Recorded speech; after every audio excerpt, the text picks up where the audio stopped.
नमस्कार, आप देख रहे हैं आज समाचार और मैं हूं विनोद लाहौर। इस समय हम दिल्ली के पटेल नगर में हैं और पटेल नगर विधानसभा क्षेत्र से विधायक और दिल्ली सरकार में मंत्री रहे राजकुमार आनंद ने अब बीजेपी का दामन थाम लिया है और बीजेपी का दामन थामते ही उन्होंने अरविंद केजरीवाल पर और आम आदमी पार्टी पर हमला बोलते हुए इसे दलित विरोधी बताया है। इस समय हमारे साथ दिल्ली सफाई कर्मचारी आयोग के पूर्व सदस्य और दलित नेता भाई रविशंकर जी हैं। रविशंकर जी से बात करेंगे। नमस्कार भाई साहब। नमस्कार। ये राजकुमार आनंद जी ने जो बीजेपी ज्वाइन की है, पहले बीएसपी ज्वाइन की, फिर उसके बाद बीजेपी ज्वाइन की और बीजेपी ज्वाइन करते हुए जब उन्होंने बीजेपी ज्वाइन की तो उन्होंने आम आदमी पार्टी को दलित विरोधी बताया है। आप भी इस पार्टी में रहे हैं, क्या लगता है आपको? देखिए, ये राजकुमार जी की अपनी मानसिकता है और उन्होंने जो पार्टी में बोला है आम आदमी पार्टी को वो दलित विरोधी है या अरविंद केजरीवाल दलित विरोधी है, ऐसा उनका मानना गलत है। तथ्य बिल्कुल उनका निराधार है। राजकुमार आनंद जी पहले अपने आप को देखें कि वो 1 साल में ही आए और उनको आम आदमी पार्टी की तरफ से विधायक बनाया गया और उन्हें फिर समाज कल्याण मंत्रालय भी दिया गया, तो वहाँ दलित विरोधी नहीं दिखता उनको। अरविंद केजरीवाल जी का ही तो आशीर्वाद था उनको। आम आदमी पार्टी एक ऐसी पहली पार्टी है जिसने जर्नल सीट के ऊपर दलित को 2 बार चुनाव लड़वाया। आज वहां से दलित नेता है, उधर से निगम पार्षद है और अभी लोकसभा चुनाव में ही जर्नल सीट पे दलित को उम्मीदवारी दी। तो आम आदमी पार्टी तो हमेशा जो है दलितों का ध्यान रख के ही जो भी योजना बनाती है, जो भी कार्यक्रम बनाती है, प्रोग्राम करती है, उसमें पार्टी विशेष रूप से दलितों का पूरा ध्यान रखती है।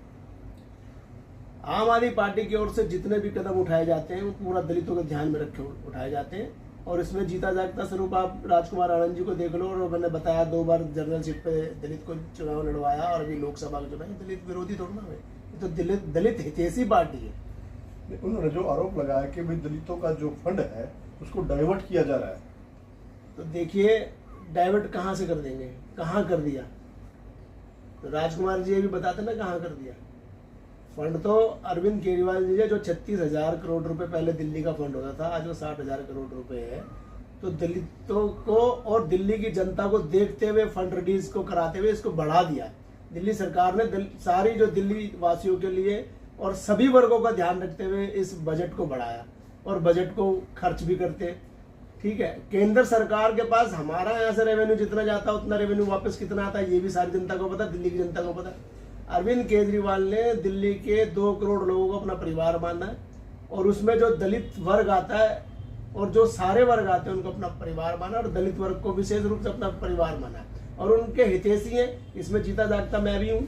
मैं इतनी छोटी उम्र में आया और पहले एक संवैधानिक पद दिया, फिर दूसरी बार संवैधानिक पद दिया, पूरे 5 साल करके आया हूँ मैं सफाई कर्मचारी। तो ये किसकी देन थी? अरविंद केजरीवाल जी की थी और आम आदमी पार्टी की थी।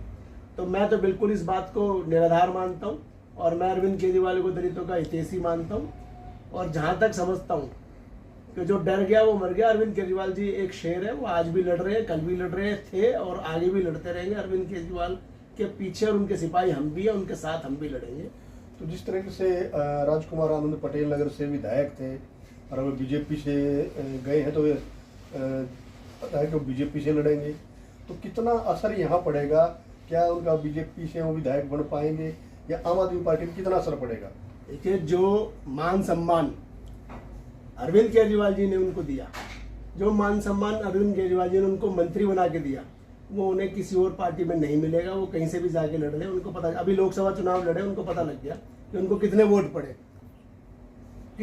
पड़े, तो उन्हें अपना पता चलना चाहिए कि मैं किस प्लेटफॉर्म पे खड़ा हूँ और मेरा आज क्या आधार है। अरविंद केजरीवाल जी के यहाँ पे क्या आधार था, क्या बेस था, क्या इज्जत थी, क्या मान सम्मान था, ये राजकुमार आनंद जी को पता होना चाहिए। और राजकुमार आनंद जी से मैं पूछना चाहता हूँ कि उन्होंने कितने दलित आंदोलन करे और कितने दलित आंदोलन में वो गए, कितनी दलितों के लिए उन्होंने आवाज उठाई? मुझे तो आज तक नहीं दिखा। तो फिर ऐसा कहना कि आम आदमी पार्टी दलित विरोधी है, नहीं। मुझे लगता है अरविंद केजरीवाल तो दलित हितैषी है, राजकुमार आनंद दलित विरोधी है। तो अभी जो हाल ही में अरविंद केजरीवाल को सुप्रीम कोर्ट से जो ईडी के मामले में अंतरिम जमानत दी है, तो उसको आप कैसे देखते हैं? बिल्कुल ये सुप्रीम कोर्ट का ऐतिहासिक फैसला है और सच जो है वो परास्त तो होता ही नहीं है, थोड़ी देरी हो जाती है। बाकी मामलों में भी हम विजयी पाएंगे, क्योंकि 500 छापों के बाद और 500 इधर उधर की ऊपर नीचे करने के बाद भी अभी तक हमारे जो मंत्री अरेस्ट है और हमारे आयोजक अरविंद केजरीवाल जी अरेस्ट किए गए हैं, जो तानाशाही ने जो कर रखा है उसमें अभी तक कुछ मिला नहीं है इनको, निराधार है। लेकिन फिर भी क्या है कि क्योंकि अरविंद केजरीवाल एक शेर का नाम है और शेर राजा होता है, राजा को कोई कैद नहीं कर सकता, ईमानदारी को कोई रोक नहीं सकता, सच्चाई को कोई छुपा नहीं सकता। अरविंद के बाद दिल्ली में चुनाव है, क्या रहेगा? बिल्कुल आम आदमी पार्टी अपनी जो योजनाओं के और जो दिल्ली को 2 करोड़ परिवार अपना अरविंद केजरीवाल जी मानते हैं, उनका आशीर्वाद उन्हें चौथी बार मिलेगा और दिल्ली के अंदर पूर्ण हम दोबारा चौथी बार सरकार बनाएंगे, आम आदमी पार्टी की सरकार बनेगी और जो जो हमारे सम्मुख खड़े होंगे वो जैसे पहले निरस्त हुए इस बार भी निरस्त होंगे। तो ये थे दिल्ली सफाई कर्मचारी आयोग के पूर्व सदस्य और दलित नेता के रूप में यहाँ पटेल नगर से उभर रहे हैं। इन्होंने स्पष्ट कहा कि राजकुमार आनंद बीजेपी ज्वाइन कर गए, उसका उनके जाने का आम आदमी पार्टी पर कोई असर नहीं पड़ेगा और आने वाले चुनाव में आम आदमी पार्टी यहाँ पूर्ण बहुमत की सरकार बनाएगी। आप इस पर क्या सोचते हैं कमेंट करके जरूर बताएं। विनोद लाहौर, आज समाचार, पटेल नगर, दिल्ली।